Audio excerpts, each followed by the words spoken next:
WhatsApp everyone, take বিদ here. আসসালামু আলাইকুম।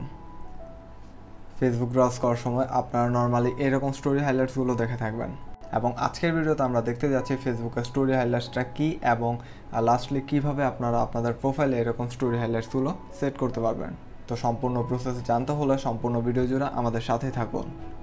নর্মালি ফেসবুকে আমরা যেসব স্টোরিগুলো সেট করি সেগুলো অটোমেটিক্যালি 24 ঘন্টা পর রিমুভ হয়ে যায় এবং চাইলেও আমরা সেগুলো আর দেখতে পারি না। আর আপনারা স্টোরি হাইলাইটসে যে স্টোরিগুলো সেট আপ করবেন সেগুলোতে আপনাদের অনেক দিন আগের স্টোরিগুলো আপনারা সেভ করে রাখতে পারবেন এবং চাইলে যে কোনো সময় আর কি এই স্টোরিগুলো আপনারা ওপেন করে দেখতে পারবেন। তো আরেকটি কথা বলে নেওয়া ভালো, স্টোরি হাইলাইটসগুলোতে আপনারা সর্বোচ্চ 50টির মতো ছবি একসাথে অ্যাড করে রাখতে পারবেন। তো এখন আমরা দেখব কিভাবে আপনারা স্টোরি হাইলাইটসগুলো আপনাদের প্রোফাইলে অ্যাড করবেন।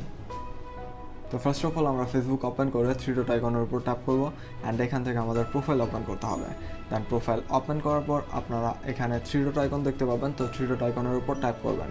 থ্রি ডট আইকন থেকে আমরা চলে যাব স্টোরি আর্কাইভ অপশনটিতে।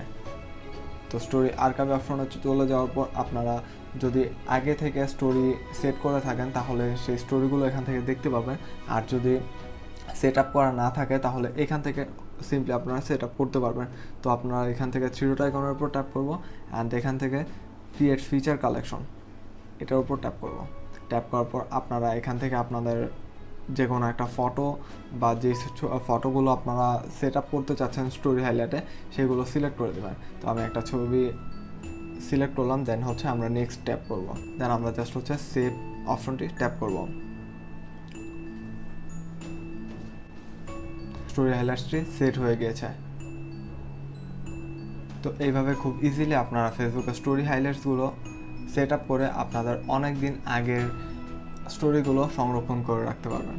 তো এই ছিল আজকের ভিডিওটি ভালো লেগে থাকলে অবশ্যই ভিডিওতে লাইক কমেন্ট শেয়ার করবেন, আর এরকম ভিডিও প্রতিনিয়ত পেতে সাবস্ক্রাইব করতে ভুলবেন না আমাদের চ্যানেলটি। ততক্ষণ আমাদের সাথে থাকার জন্য আপনাদের সবাইকে ধন্যবাদ।